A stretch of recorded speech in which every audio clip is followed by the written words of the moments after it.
rabbal alamin. Baiklah, kita lanjutkan majelis tafsir Al-Quran. Kita sudah sampai pada pembahasan juz 29 atau Mushaf Al-Quran halaman 570, surah Al-Ma'arij ayat 40 sampai dengan surah Nuh ayat 10. A'udzu billahis samii'il 'aliim minasy syaithaanir rajiim min hamzihi wa nafthihi wa nafthihi. Fala uqsim bi rabbil masyariqi wal magharibi inna laqadiruna ala an nubaddila khairan minhum wa ma nahnu bimasbuqina fadarhum yakhudu wa yal'abu hatta yalqaw yawmahum alladhi yu'adun yawma yakhrujuna minal ajdas sira'an ka'annahum ila nasbin yufidun khashi'atan absaruhum tarhaquhum dhillah dhalikal yawmul ladzi kanu yu'adun. Bismillahirrahmanirrahim. Inna arsalna Nuhan ila qaumihi an anzir qaumaka min qabli an ya'tiyahum 'adzabun alim. Qala ya qaumi inni lakum nadhirun mubin an a'budullaha wattaquhu wa ati'un yaghfir lakum min dhunubikum wa yu'akhkhirkum ila ajalin musammi inna ajalallahi idza jaa'a la yu'akhkhar law kuntum ta'lamun. قال رب إني دعوت قومي ليلا ونهارا فلم يزدهم دعائي إلا فرارا وإني كلما دعوتهم لتغفر لهم جعلوا أصابعهم في آذانهم واستغشوا ثيابهم وأصروا واستكبروا استكبارا ثم إني دعوتهم جهارا ثم إني أعلنت لهم وأسررت لهم إسرارا فقلت استغفروا ربكم إنه كان غفارا. الحمد لله رب العالمين. اللهم ارحمنا بالقرآن آمين. Kaum muslimin rahimani wa rahimakumullah, pada ayat-ayat yang kita baca ini ada beberapa kata yang bisa dibaca dengan dua bacaan. Yang pertama, saya tadi membaca fala uqsim bi rabbi, ini bacaan idgham, biasanya fala uqsimu bi rabbi. Kemudian hatta yulaqu, boleh juga dibaca hatta yalqau, qiraah Abu Ja'far. Ka'annahum ila nusubin, boleh dibaca ila nasbin. Kemudian pada surah Nuh ani'budullah atau anu'budullah, boleh dua-duanya. Demikian juga pada ayat 6 du'ai atau du'aiya, inni atau inniya. Nah, ini semuanya adalah qiraah mutawatirah yang sumbernya dari Sayyidina Rasulullah sallallahu alaihi wa alihi wasallam.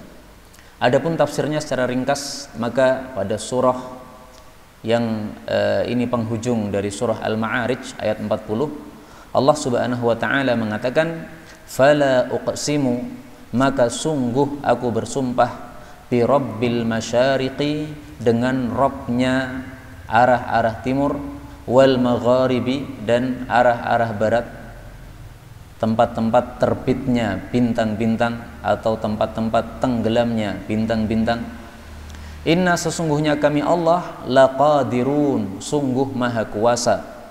Kuasa untuk apa? Ala, untuk an nubaddila, bahwasanya kami mengganti khairam minhum, yang lebih baik daripada mereka, yaitu mereka orang-orang kafir yang mendustakan hari kiamat. Wa ma nahnu, dan tidaklah kami Allah bimasbuqin, zat yang lemah atau tidak mampu untuk melakukan hal itu. Jadi ayat ini menegaskan bahwasanya Allah Subhanahu wa taala menolak persangkaan orang-orang kafir bahwasanya setelah mati sudah tidak ada hidup lagi. Orang-orang kafir meyakini kalau manusia sudah mati tidak mungkin dihidupkan kembali. Kenapa? Karena sudah jadi debu, sudah jadi tanah. Dan mereka berdalil dengan nenek moyang mereka. Sejak dulu manusia pertama, misalnya Nabi Adam, sampai hari ini nggak hidup juga. Kalau memang ada kehidupan setelah kematian, kata mereka, buktikan dengan nenek moyang kami yang sudah mati, mana ada yang hidup lagi. Nah, maka Allah Subhanahu wa taala membantah perkataan mereka itu dengan sumpah, fala uqsimu, sungguh aku bersumpah. Kata-kata la ini biasanya diartikan tidak, tetapi di sini artinya sungguh. Kenapa? Karena di sini adalah tambahan, ziyadah. Ini hanya sekedar kata-kata tambahan, dan kata tambahan dalam bahasa Arab itu fungsinya untuk penegasan, maka artinya adalah sungguh aku bersumpah dengan Rabbnya arah timur, arah barat, yaitu tempat-tempat terbitnya planet-planet atau bintang-bintang dari timur, demikian juga tempat tenggelamnya dari barat. Karena matahari itu terbit dari timur, itu terbitnya ada beberapa tempat. Kadang kita lihat terbitnya dari selatan, timur tapi agak selatan, kadang pas tengah kita, kadang agak utara. Nah, ini ada tempat-tempat terbit. Demikian juga tenggelam, kadang-kadang barat tapi agak selatan, kadang-kadang ada agak utara. Nah, ini yang dimaksud al-masyariq wal magharib. Siapa yang menciptakan itu? Allah. Jadi maksudnya Allah bersumpah dengan dirinya. Aku bersumpah dengan diriku sendiri bahwasanya inna laqadirun, bahwasanya kami Allah mampu. Jadi Allah untuk menghidupkan makhluk setelah mati itu sangat qadir, sangat mampu. Kenapa? Disebutkan dalam ayat yang lain bahwasanya Allah Subhanahu wa taala apabila ingin menghendaki sesuatu, maka cukup Allah mengatakan satu kata, tidak perlu dua kata. Fa idza wa idza qada amran, Allah kalau menghendaki satu perkara, fa innama yaqulu lahu kun, Allah cukup mengucapkan kun fayakun, lalu langsung terjadi sesuai dengan keinginan Allah. Jadi ucapan Allah bukan kun fayakun, bukan, tapi kun saja, itu kalimatnya Allah itu saja. Adapun fayakun ini penjelasan, ya, penjelasan bahwasanya langsung terjadi sesuai dengan keinginan Allah Subhanahu wa taala. Maka di sini Allah mengatakan kami itu mampu ala an nubaddila khairam minhum, untuk mengganti yang lebih baik daripada mereka. Maksudnya menurut Ibnu Katsir, mampu untuk membangkitkan tubuh mereka menjadi yang lebih baik daripada tubuh yang sekarang ini. Sekarang kita punya tubuh, setelah mati kita akan jadi tanah. Nah, dari tanah itu, tanah bekas tubuh kita, Allah mampu untuk membuat tubuh baru yang lebih bagus daripada yang sekarang ini. Itu yang dimaksud nubaddila khairam minhum, kami mengganti yang lebih baik daripada mereka, yaitu daripada jasad-jasad mereka saat ini, menurut Ibnu Katsir. Menurut Imam Tabari, yang dimaksud Allah mampu mengganti yang lebih baik dari mereka, maksudnya Allah mampu untuk membasmi mereka orang-orang kafir. Kalau memang orang-orang kafir ini, mereka itu Allah menghendaki dihancurkan semuanya, dimatikan semuanya, Allah mampu. Cukup Allah mengatakan kun, maka semua orang kafir langsung mati di atas muka bumi ini, akan diganti yang khairan, makhluk yang lebih baik, yaitu orang-orang yang beriman, yang taat kepada Allah Subhanahu wa taala. Maka ini berarti ancaman dari Allah Subhanahu wa taala. Kalau kamu mendustakan kebangkitan setelah kematian, kami Allah mampu untuk menyiksa saat ini juga. Langsung mati semuanya, mampu. Tetapi Allah memang tidak seperti itu. Allah itu maha sabur, maha sabar, sehingga Allah itu memberikan kesempatan kepada manusia. Barangkali dulu mendustakan, tapi akhirnya kemudian tobat. Dan itu terbukti, Pak. Saya dapat cerita, katanya dulu, daerah sini mungkin banyak orang-orang yang tidak salat, tapi akhirnya setelah tua kemudian salat. Nah, berarti ini adalah satu hidayah dari Allah Subhanahu wa taala, dan itu adalah bentuk belas kasih Allah kepada manusia. Coba kalau Allah itu tidak punya belas kasih, begitu orang mabuk-mabukan langsung dicabut nyawanya, mati, masuk neraka. Tapi Allah kasih tobat dulu, dibiarkan dulu sampai usianya agak tua, akhirnya tobat dari minuman keras, sudah tidak lagi mabuk-mabuk, tapi sekarang yang dibaca adalah Al-Quran, menghadiri pengajian, salat 5 waktu. Nah, ini bentuk belas kasih Allah Subhanahu wa ta'ala. Maka Allah mengatakan wa ma nahnu bimasbuqin, kami ini bukan zat yang lemah, bukan. Jadi Allah tidak mengirim siksa itu bukan karena lemah, tapi Allah karena belas kasih kepada manusia. Kemudian Allah mengatakan fadarhum, maka biarkanlah mereka. Yakhudu, mereka itu yakhudu.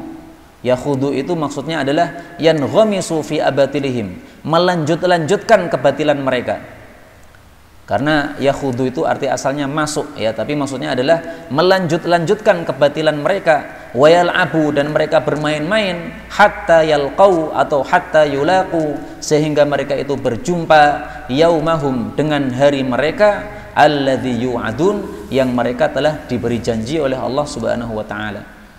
Maksudnya Nabi Muhammad SAW disuruh sabar. Kalau ada orang-orang kafir tidak mau mempercayai adanya kehidupan setelah mati, maka kata Allah, dzarhum, biarkan mereka, nggak usah dipedulikan, jangan ambil pusing. Jadi kalau kita dakwah tidak diterima itu jangan pusing. Kenapa? Kewajiban kita cukup menyampaikan. Adapun diterima atau tidak diterima bukan urusan kita, itu urusan Allah Subhanahu wa taala. Maka Allah mengatakan fadzarhum, biarkan mereka. Yakhudu wal abu, mereka melanjutkan kebatilan mereka, mereka masih bermain-main, masih berfoya-foya, masih bernikmat-nikmat dengan dunia, tidak mempedulikan peringatan dari Al-Qur'an, nggak ada masalah, sampai mereka itu nanti bertemu dengan hari kiamat yang sudah mereka dijanjikan oleh Allah Subhanahu wa taala. Nah, baru kalau sudah mereka bertemu dengan hari kiamat, mereka akan percaya sendiri-sendiri. Tapi sudah kebacut, sudah terlanjur. Kalau sudah terlanjur, sudah tidak bisa diterima tobatnya oleh Allah Subhanahu wa ta'ala. Allah mengatakan yauma, yaitu pada hari, yakhrujuna, mereka keluar, minal ajdath, dari kuburan-kuburan, sira'an, dalam keadaan cepat keluarnya itu, ka'annahum, seolah-olah mereka itu, ila nasbin atau ila nusubin, kepada berhala-berhala mereka, yufidun, mereka itu bercepat-cepat. Jadi maksudnya nanti kalau sudah Allah suruh malaikat Israfil meniup pada trompet yang ketiga, karena dia niupnya 3 kali. Tiupan pertama untuk kehancuran alam semesta, tiupan kedua untuk kematian seluruh makhluk bernyawa, ketiupan ketiga untuk kebangkitan makhluk bernyawa yang sudah mati tadi. Nah, kalau sudah ditiup tiupan yang ketiga, maka barulah mereka keluar dari kuburan masing-masing. Mereka akan tahu bahwasanya betul-betul ada kebangkitan setelah kematian. Jadi kita disuruh oleh Allah membiarkan orang-orang kafir. Kalau mendustakan ya sudah, yang penting kita sudah menasihati. Kalau kita punya tetangga, kita punya keluarga kafir, kita ingatkan, jangan kafir nanti masuk neraka. Wajib masuk Islam kalau pengen masuk surga. Kalau tidak mau menerima ya sudah biarkan. Karena apa? Karena mereka tidak mau mendengar apa yang semestinya mereka dengarkan, mereka tidak mau mengambil pelajaran dari apa yang semestinya mereka ambil pelajaran. Nah, mereka nanti ketika keluar dari kuburan itu kondisinya sira'an, dalam keadaan bercepat-cepat, seperti dulu mereka di dunia itu bercepat-cepat untuk nyalami atau menyentuh Tuhan-Tuhan mereka. Jadi mereka dulu di dunia kalau kumpul untuk menyembah berhala, nah itu mereka selalu cepat-cepatan yang paling pertama nyentuh berhala mereka. Nah, kondisi cepat-cepatnya mereka kepada berhala itu nanti sama dengan kondisi cepatnya mereka keluar dari kuburan. Jadi Allah membangkitkan seluruh manusia yang jumlahnya mungkin triliunan atau kita nggak bisa ngitung itu cukup satu kalimat kun, selesai semuanya bangkit. Cukup satu tiupan malaikat Israfil semuanya bangkit. Bangkitnya cepat, nggak usah lama-lama. Tapi kalau orang-orang kafir, mereka bangkit dalam keadaan khasyi'atan, tunduk, absaruhum, penglihatan mereka. Kenapa tunduk? Tarhaquhum, menyelimuti mereka, dhillatun, kerendahan. Dzalika, itulah al-yaumul ladzi, hari yang kanu yu'adun, mereka dulu di dunia sudah dijanji oleh Allah, yaitu dijanji akan dibangkitkan setelah mati. Nah, ini kondisi orang-orang kafir, bangkit dari kubur dalam keadaan tunduk, lesu sudah. Kenapa? Karena mereka yakin masuk dalam neraka. Orang-orang beriman ketika bangkit dari kubur, mengetahui nanti akan mendapatkan kenikmatan dari Allah, senang. Maka wajah pada hari itu cuma ada 2. Ada wajah yang putih cemerlang karena senang, ada wajah yang hitam legam karena susah. Orang kalau susah itu kan sampai wajahnya hitam, kelihatan murung. Orang yang senang itu sampai wajahnya seperti bersinar, seperti bulan. Nah, maka kondisi manusia pada waktu itu cuma ada dua kemungkinan. Mudah-mudahan semua kita termasuk orang-orang yang wajahnya bersinar ketika menghadap Allah Subhanahu wa taala. Amin ya rabbal alamin. Allah mengatakan di sini tarhaquhum dhillah, menyelimuti mereka kerendahan. Kenapa mereka direndahkan oleh Allah nanti di akhirat? Karena mereka di dunia sombong. Sombong itu kan merasa tinggi. Nah, merasa tinggi maka akan dibalik oleh Allah, direndahkan. Jadi Allah akan membalas yang setimpal. Siapa yang sombong berarti dia meninggikan dirinya sendiri, nanti akan direndahkan oleh Allah Subhanahu wa taala.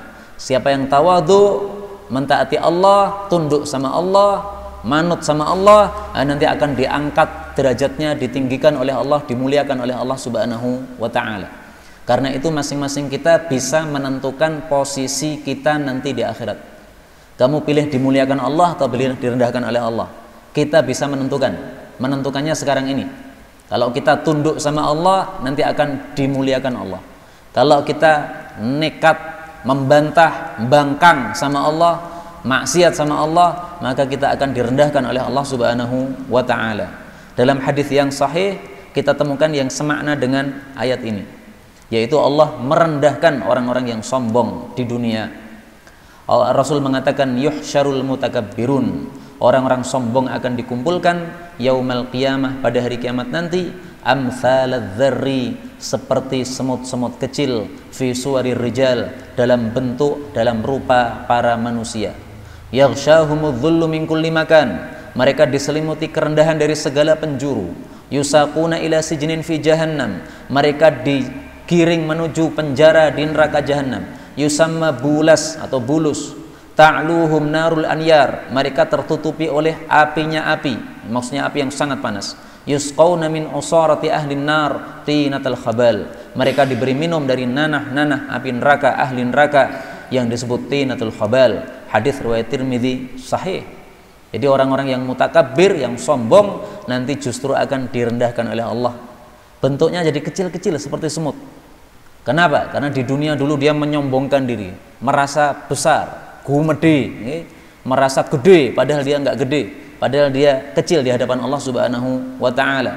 Termasuk orang-orang yang tidak mau memakai aturan Allah, disuruh ngatur negara dengan aturan Allah, karena negara ini bukan milikmu tapi milik Allah. Yang menciptakan dunia ini kan Allah, bumi ini yang menciptakan Allah, Indonesia ini penuh dengan tumbuh-tumbuhan dan sebagainya yang menciptakan Allah. Disuruh ngatur pakai aturan Allah, nggak mau. Itu termasuk mutakabbir, orang sombong. Nah, itu nanti nasibnya di akhirat jadi semut-semut kecil. Kenapa? Karena mereka sombong kepada Allah Subhanahu wa taala. Na'udzubillahi min syarri dzalik. Inilah tafsir ringkas untuk akhir dari surah Al-Ma'arij. Kita lanjutkan sekarang pada surah Nuh alaihi salatu wassalam. Surat ini disebut surah Nuh karena bicara tentang kisah Nabi Nuh alaihi salatu wassalam. Allah mengatakan, inna sesungguhnya kami arsalna, kami telah mengutus Nuhan, Nabi Nuh alaihi salam, ila qaumihi, kepada kaumnya. Apa isi utusannya? Apa isi perintah Allah? An anzir, bahwasanya ancamlah, qaumaka, qaummu, min qabli, sebelum ayyatiyahum, datang kepada mereka, adzabun alimun, siksaan yang menyakitkan, yaitu apabila Allah sudah mengirim siksaan atau azab kepada mereka. Ayat ini menunjukkan bahwasanya Nabi Nuh adalah termasuk utusan Allah Subhanahu wa taala. Maka nanti pada hari kiamat kita umat Nabi Muhammad ini akan dipanggil oleh Allah Subhanahu wa taala. Karena ketika Nabi Nuh dipanggil oleh Allah, wahai Nuh, apakah kamu sudah menyampaikan risalah dakwah? Nabi Nuh mengatakan, saya sudah sampaikan. Ternyata kaumnya mengatakan, Nuh belum menyampaikan apa-apa. Maka Nabi Nuh disuruh membawa saksi. Apa saksimu bahwasanya kamu sudah menyampaikan dakwah? Nah, nanti kita ini akan dipanggil oleh Allah, disuruh menjadi saksi-saksi bahwasanya Nabi Nuh sudah menyampaikan dakwah. Padahal kita tidak pernah ketemu dengan Nabi Nuh, tapi kita bisa jadi saksi. Kenapa? Karena kita mengetahui kisahnya Nabi Nuh. Mengetahui dari mana? Dari surat ini. Allah mengatakan, inna arsalna Nuhan ila qaumihi an anzir qaumaka min qabli ayyatiyahum adzabun alim. Ternyata Nabi Nuh memang sudah menyampaikan dakwah, karena Allah mengatakan, qala, Nabi Nuh mengatakan, ya qaumi, wahai kaumku, inni, sesungguhnya aku, lakum, bagi kalian, nadhirun, sebagai pengancam, mubinun, yang nyata. Jadi setiap nabi itu tugasnya adalah intinya memberikan ancaman. Kalau tidak mau masuk Islam, masuk neraka. Kalau tidak mau tunduk kepada Allah, disiksa Allah. Itu tujuan atau kewajiban inti dari setiap para nabi. Kalau masuk Islam, maka diberi kabar gembira. Berarti tugasnya dua, memberikan ancaman dan memberi kabar gembira. Yang tidak mau tunduk diancam neraka atau siksa dunia. Siksa dunia nanti lanjut dengan siksa neraka. Tapi yang mau tunduk kepada Allah atau Islam, manut, masuk Islam, maka dia akan mendapatkan ganjaran atau pahala dari Allah Subhanahu wa taala. Baik di dunianya maupun di akhiratnya nanti dimasukkan ke dalam jannah oleh Allah Subhanahu wa taala. Karena itu Nabi Nuh kemudian menyampaikan dakwah bahwasanya u'budullaha, ibadahlah kepada Allah, wattaquhu, dan takwalah kepada Allah, wa ati'uni, dan taatlah kepada saya. Jadi kewajiban manusia ternyata hanya ada dua saja. Satu, kewajiban kepada Allah. Dua, kewajiban kepada utusan Allah. Kewajiban kepada Allah apa? Dua, u'budu, ibadahlah. Maksudnya esakanlah Allah, mentauhidkan Allah. Jadi kata-kata u'budullah di dalam Al-Quran itu maksudnya wahidullah, esakan Allah. Ibadah kepada Allah dengan mentauhidkan Allah. Tidak seperti orang-orang Nasrani yang mereka menyembah Allah tetapi tidak mengesahkan Allah. Karena mereka juga menyembah anaknya Allah, menyembah Tuhan yang lain. Ada 3 Tuhan untuk mereka, Trinitas, agama mereka. Orang Yahudi juga begitu. Mereka menganggap bahwasanya Allah punya anak, Uzair adalah anaknya Allah. Mereka sembah-sembah anaknya Allah Subhanahu wa ta'ala. Nah, kalau kita umat Islam mengatakan Allah tidak punya istri, Allah tidak punya anak, Allah itu lam yalid wa lam yulad, kita harus mengesahkan Allah. Itu yang dimaksud dari u'budullah. Nah, setelah mengesahkan Allah, kewajiban kedua adalah wattaquhu, takwa kepada Allah. Takwa itu gimana? Takwa itu kalau ada perintah Allah kita lakukan, kalau ada larangan dari Allah kita tinggalkan. Itu namanya takwa. Nah, ini 2 kewajiban kepada Allah. 1 mengesahkan, 2 mentaati. Sekarang kewajiban kedua yaitu ati'uni, taat kepada Rasul sallallahu alaihi wasallam. Kenapa kita disuruh taat kepada Rasul? Karena Rasul itu mengatakan sesuatu atas perintah Allah. Jadi perintah Rasul itu sama dengan perintah Allah. Misalnya Rasul sallallahu alaihi wasallam mengatakan la ta'kulu bishimal, jangan makan dengan tangan kiri. La tashrabu bishimal, jangan minum dengan tangan kiri. Nah, ini bukan langsung dari Nabi. Itu sumbernya dari Allah Subhanahu wa taala. Diturunkan kepada Nabi sebagai wahyu, Nabi kemudian menyampaikan. Dalilnya wa ma yantiqu 'anil hawa in huwa illa wahyu yuha. Semua yang diucapkan Nabi itu wahyu sebenarnya. Nah, maka kita disuruh taat kepada Nabi itu karena semua yang datang dari Nabi adalah wahyu dari Allah Subhanahu wa taala. Nah, Allah tidak hanya main perintah, tapi Allah Subhanahu wa taala memberikan janji-janji yang memikat kalau kita mau mentaatinya. Apa janji-janji dari Allah? Allah mengatakan yaghfir lakum, Allah akan mengampuni bagi kalian min dzunubikum, dosa-dosa kalian. Wa yuakhirkum, dan Allah akan mengakhirkan kalian, memundurkan kalian ila ajalim musamma, kepada satu waktu yang sudah ditentukan. Inna ajalallahi, sesungguhnya waktunya Allah, idza jaa, apabila sudah datang, la yuakhir, tidak akan diundurkan lagi. Lau kuntum ta'lamun, kalau kalian itu mengetahui.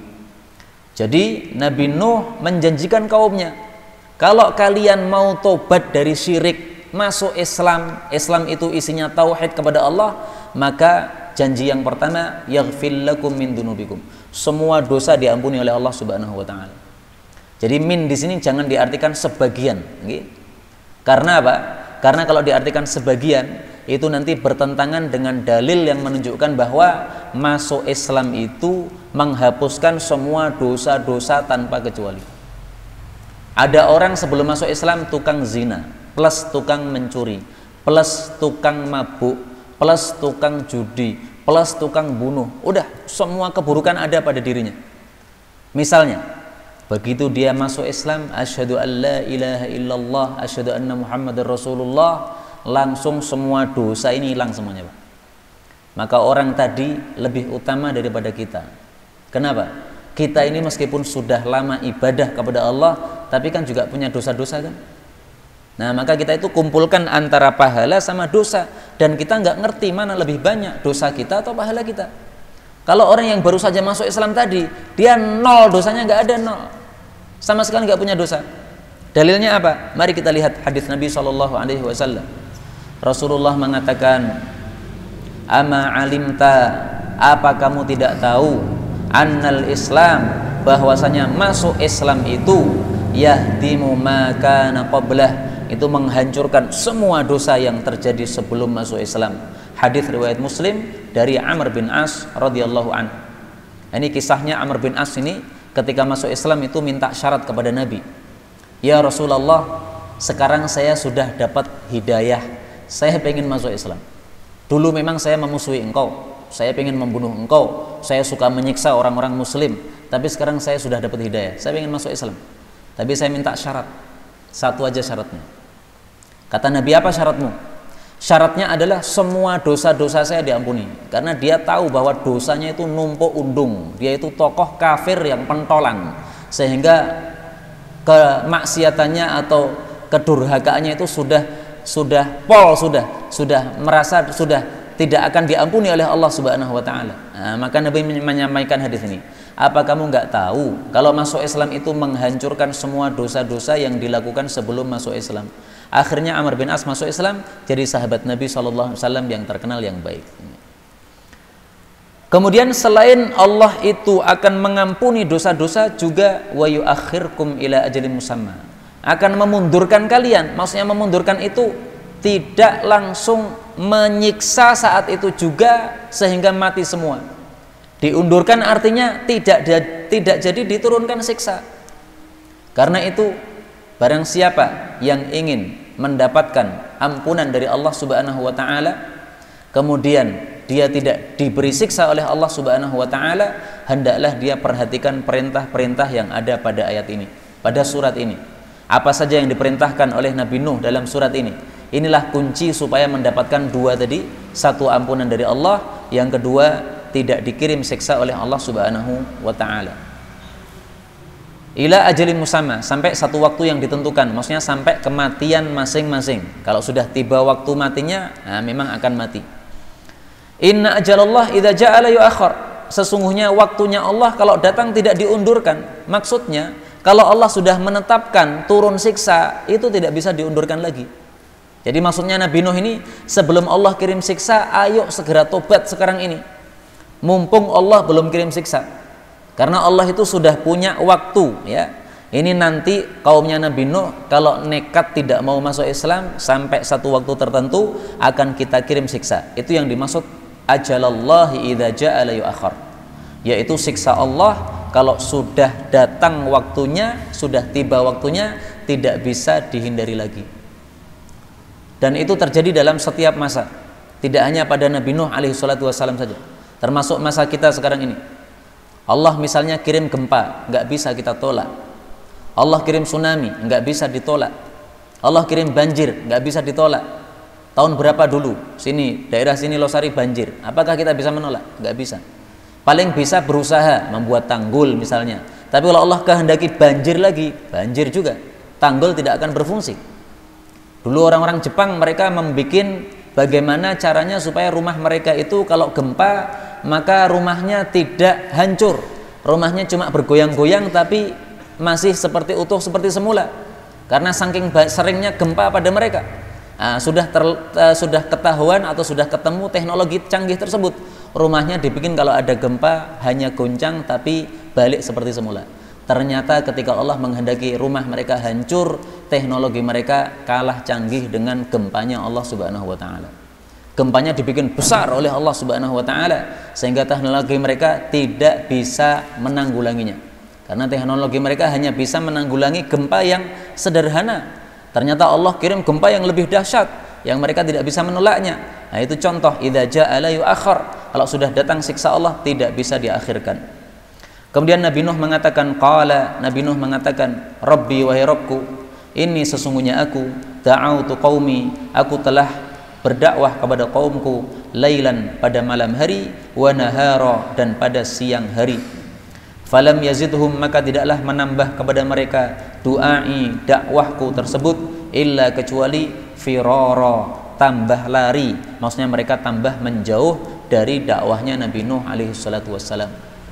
Kaum muslimin rahimani wa rahimakumullah, ayat ini menunjukkan bahwa kewajiban seorang dai, kewajiban seorang kiai, kewajiban seorang alim itu hanya menyampaikan. Adapun diterima atau tidak itu bukan urusan dia, sehingga bukan jadi tanggung jawab dia. Yang penting dia sudah menyampaikan. Tidak diterima ya sudah, alhamdulillah, tidak ada masalah, karena pahala tetap dia dapatkan. Demikian juga para rasul, mereka tugasnya hanya menyampaikan dakwah. Diterima alhamdulillah, tidak juga alhamdulillah, sudah selesai dakwahnya. Adapun mereka tidak terima dengan dakwah tersebut, itu nanti Allah yang akan membereskan mereka. Karena itulah di sini Nabi Nuh alaihi salatu wassalam dakwah siang malam, ternyata Allah tidak kasih hidayah kepada kaumnya, sehingga mereka tambah lama, tambah larinya semakin dahsyat. Kalau dulu larinya mungkin ketika Nabi Nuh bicara 5 menit baru mereka lari. Nah ini lama-lama itu semakin dahsyat larinya. Nabi Nuh baru bicara 1 menit sudah pada lari. Semakin dahsyat lagi, Nabi Nuh baru datang sudah pada lari, nggak mau dengerin lagi. Kalau dulu mungkin masih mau mendengarkan, 5 menit bosen tinggalkan lari. Nah, kemudian setelah itu semakin lama semakin larinya lebih dahsyat, semakin menjauh dari Nabi Nuh alaihi salatu wassalam. Karena itu Nabi Nuh akhirnya kemudian doa kepada Allah Subhanahu wa taala supaya mereka dihancurkan oleh Allah Subhanahu wa taala. Berapa lama Nabi Nuh dakwah kepada mereka? Kita lihat pada ayat yang lain, Allah mengatakan, "Wa laqad arsalna Nuhan ila qaumihi." Sungguh-sungguh kami telah kirim Nabi Nuh kepada kaumnya. Falabitha fihim alfasanah. Lalu dia tinggal di tengah-tengah mereka selama 1000 tahun lamanya. Illa khamsina ama, kecuali atau dikurangi 50 tahun. 1000 kurangi 50 berarti 950.000 tahun. 950 tahun. 950 tahun dakwah kepada kaumnya. Jadi panjang usia Nabi Nuh alaihi salatu wassalam. Memang usia orang-orang terdahulu itu lama-lama, panjang-panjang. Usia Nabi Muhammad dan umatnya ini pendek-pendek, 60, 70. Biasanya kalau sudah 70, itu jarang sekali yang di atas 70. Meskipun ada juga di atas 70. Seperti kiai-kiai yang ada sekarang, ada 73 tahun. Ada Ustadz Abu Bakar Ba'asyir itu sekitar 83 tahun. Ustadz Mudakir itu 73 tahunan atau lebih di atasnya dikit. Maka ada, tetapi itu sedikit. Rata-rata itu usianya 60 sampai 70 sebagaimana sabda Nabi sallallahu alaihi wasallam. Nah, di sini Nabi Nuh usianya 950 tahun dakwah. Tetapi wa inni, sesungguhnya aku, kullama, setiap kali, da'autuhum, aku dakwai mereka, litaghfira lahum, supaya engkau itu mengampuni mereka, ja'alu asabi'ahum, mereka letakkan jari-jari mereka, maksudnya ujung-ujung jari mereka, fi adhanihim, pada telinga-telinga mereka, supaya tidak mendengarkan dakwah Nabi Nuh. Wastaghsyaw, dan mereka itu menutupi diri, thiyabahum, dengan baju-baju mereka, wa asarru, dan mereka itu berterus-terusan, yaitu di dalam kekafiran, wastakbaru, dan mereka itu sombong, istikbara, dengan sebenar-benar kesombongan. Inilah kisahnya Nabi Nuh bersama kaumnya. Ternyata dakwah itu tidak selalu diterima. Maka ini pelajaran bagi kaum muslimin. Kalau menyampaikan dakwah tidak diterima, tidak usah sakit hati.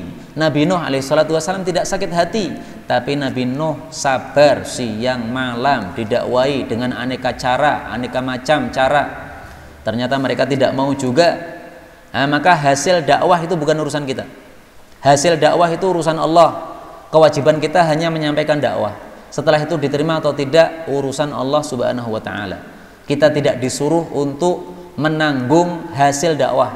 Kalau hasil dakwah sedikit, pahala sedikit, hasil dakwah banyak, pahala banyak, enggak. Nabi Nuh alaihissalatu wassalam hasil dakwahnya sedikit, beberapa orang saja. Sekitar 10 tahun itu hanya dapat 1 orang. Nabi Nuh alaihissalatu wassalam dakwah 10 tahun dapat 1 orang. Siapa yang bisa sabar kayak begitu, Pak? di antara kita. 10 tahun 1 orang hasilnya. 10 tahun itu lama itu. Kalau orang zaman sekarang mungkin pengajian seperti ini hadir hanya 1 orang, mungkin besoknya ustadznya sudah minta izin sama takmirnya. Ini masjidnya orang genah nih, pengajian sing teko mung siji tok. Nah, mungkin kalau ustadz zaman sekarang. Nabi Nuh tidak. 10 tahun dapat 1 orang, 10 tahun lagi dapat 1 orang. Itu kira-kira hasil dakwah Nabi Nuh alaihissalam.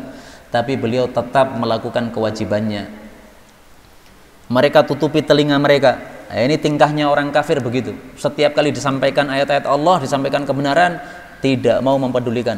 Itu tingkah orang kafir sejak zaman dulu sampai zaman Nabi Muhammad SAW, sampai hari ini, sebagaimana disebutkan pada surah Al-Fussilat ayat 26, Allah mengatakan, wa qala alladhina kafaru, orang-orang kafir mengatakan, la tasma'u li hadzal Qur'an, kalian tidak usah mendengarkan Al-Qur'an ini, wal ghaw fihi, dan berbuat sia-sialah di dalam Al-Qur'an, la'allakum taghlibun, supaya kalian itu bisa mengalahkan. Jadi mereka kalau ada dakwah Quran, mereka saingi dengan dangdutan, dengan suara-suara yang gaduh, supaya dakwahnya kalah. Kalau ada dakwah Al-Quran, mereka mengatakan ini ditipu oleh Al-Quran. Katanya umat Islam ditipu oleh surat Al-Ma'idah, katanya. Nah, itu termasuk kata-kata ini. La tasma'u li hadzal Quran. Wastaghshaw thiyabahum. Mereka menutupi diri dengan baju mereka. Apa maksudnya? Ada 2 tafsiran. Kalau ada 2 tafsiran tuh biasanya saya kasih tanda garis bawah gini. Nah, tanda garis bawah ini tanda bahwa di sini apa? Ada 2 tafsiran. Di sini ada 2 tafsiran. Tafsir yang pertama, mereka menutupi diri dengan baju itu supaya tidak dikenali oleh Nabi Nuh. Karena Nabi Nuh ini kan kewajibannya dakwah kepada kaumnya saja. Yang bukan kaumnya bukan kewajiban beliau. Karena tadi disebutkan inna arsalna Nuhan ila qaumihi. Nabi Nuh diutus kepada kaumnya. Setiap nabi itu diutus kepada kaumnya saja, tidak kepada kaum yang lain, kecuali Nabi Muhammad SAW diutus kepada seluruh manusia. Nah, kalau Nabi Nuh ini hanya kepada kaumnya saja, sehingga wastaghshaw thiyabahum, mereka tutupi wajah-wajah mereka supaya Nabi Nuh tidak kenal. Sehingga Nabi Nuh menganggap, oh ini bukan kaum saya, dibiarkan, tidak didakwai. Karena kalau wajahnya ketahuan, oh ini wajahnya kaum saya ini, akan didakwai oleh Nabi Nuh alaihissalam. Mereka saking bosennya dengan dakwahnya Nabi Nuh, karena dakwahnya itu malam, siang, setiap hari, akhirnya mereka bosennya sampai seperti ini. Mereka tidak mau ketemu dengan Nabi Nuh alaihissalam. Ini tafsir yang pertama. Tafsir yang kedua, wastaghshaw thiyabahum, mereka menutupi diri, menutupi wajah mereka dengan baju-baju mereka, supaya mereka sama sekali tidak mendengar kata-kata Nabi Nuh alaihissalam. Jadi telinganya sudah ditutupi gini, masih wajahnya atau kepalanya ditutupi baju, supaya lebih tertutup lagi, supaya suara sama sekali tidak masuk dalam telinga mereka. Ini saking sombongnya kaumnya Nabi Nuh alaihissalam. Istakbaru istikbaro, sombong. Jadi sombong itu definisinya apa?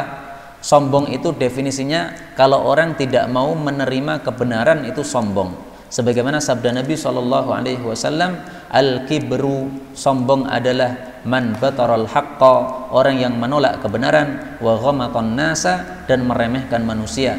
Hadis riwayat Abu Dawud, sahih. Karena itu jangan sekali-kali kita bersikap sombong, yaitu kalau kita salah diingatkan kita masih nekat, tidak menerima kebenaran, ini namanya sombong. Allah mengatakan thumma, kemudian ini sesungguhnya aku da'autuhum, aku dakwai mereka jiharon, dengan terang-terangan. Terang-terangan itu maksudnya di depan mereka langsung. Jadi tidak satu persatu orang, tetapi langsung datang kepada kelompok mereka yang sedang kumpul. Nah, itu namanya jihara. Thumma, kemudian ini sesungguhnya aku a'lantu lahum, aku mengiklankan kepada mereka. Maksudnya dakwah dengan suara keras. Kalau sekarang ya pakai mic nih. Pakai mic supaya semuanya mendengarkan. Wa asrartu lahum, dan aku itu mensirkan kepada mereka, israra, dengan sebenar-benar sir. Maksudnya dakwah satu persatu, diomongi satu persatu dengan suara yang lunak, suara yang lembut, suara pelan-pelan, supaya mereka bisa menerima dakwah. Kalau yang pertama tadi dengan suara yang teriakan keras supaya semuanya mendengar. Misalnya Nabi Nuh datang ke pasar, nah supaya semuanya mendengar harus teriak. Artinya apa? Nabi Nuh itu dakwahnya dengan beraneka cara dilakukan. Kenapa beraneka cara dilakukan? Supaya mereka masuk Islam. Ini menunjukkan bahwa para nabi itu semuanya punya sifat kasih sayang kepada kaumnya, kepada umatnya. Pengen semua umatnya itu masuk ke dalam surga, tidak ada yang masuk ke dalam neraka. Nabi Muhammad SAW juga begitu. Pengen umatnya itu semuanya masuk surga, tapi sayangnya umatnya malah bandel. Disuruh jangan zina, masih ada umat Islam yang zina. Disuruh jangan riba, masih ada umat Islam yang riba. Menganggap riba itu sepele, padahal Nabi mengatakan 1 dirham riba dimakan orang, padahal tahu itu riba haram, itu lebih dahsyat hukumannya di hadapan Allah daripada 36 kali berzina. Berhati-hati jangan riba. Fakultu, lalu aku mengatakan, istaghfiru, istighfarlah rabbakum, kepada Rabb kalian, innahu, sesungguhnya dia Allah, kana, adalah ghaffara, maha pengampun. Pertanyaan, kenapa Nabi Nuh menyuruh umatnya untuk istighfar? Jawabannya kita temukan di dalam ayat yang lain. Allah Subhanahu wa taala mengatakan, wa ma kana Allahu mu'adzibahum wa anta fihim. Surah Al-Anfal ayat 33. Tidaklah Allah menyiksa mereka sementara Nabi Muhammad ada di tengah-tengah mereka. Wa ma kana Allahu mu'adzibahum, tidaklah Allah menyiksa mereka, wa hum yastaghfirun, sementara mereka istighfar kepada Allah Subhanahu wa taala. Karena itu kita ambil pelajaran dari ayat ini. Kalau kita tidak ingin Solo ini dikirimi siksa oleh Allah, kita perbanyak istighfar. Karena Solo ini sebenarnya sudah berhak dikirimi siksa oleh Allah. Kalau kita tidak ingin Indonesia dikirimi siksa oleh Allah, kita perbanyak istighfar. Kenapa? Indonesia ini sebenarnya sudah berhak dikirimi siksa oleh Allah. Kenapa? Indonesia disuruh pakai aturan Allah, nggak mau. Bahkan ulama-ulama yang mengajarkan kewajiban mengatur negara dengan agama Islam malah dijebloskan penjara, dituduh macam-macam dan sebagainya. Nah, maka sebenarnya Indonesia ini sudah pantas disiksa oleh Allah. Tapi Allah memang maha rahmat, karena masih banyak umat Islam yang istighfar sehingga tidak dikirim siksa oleh Allah Subhanahu wa taala. Mari kita perbanyak istighfar supaya kita semuanya aman dari murka Allah Subhanahu wa taala. Wallahu a'lam bissawab, walhamdulillahi rabbil alamin. Subhanakallahumma rabbana bihamdika asyhadu an la ilaha illa anta astaghfiruka wa atubu ilaik. Walhamdulillahi rabbil alamin.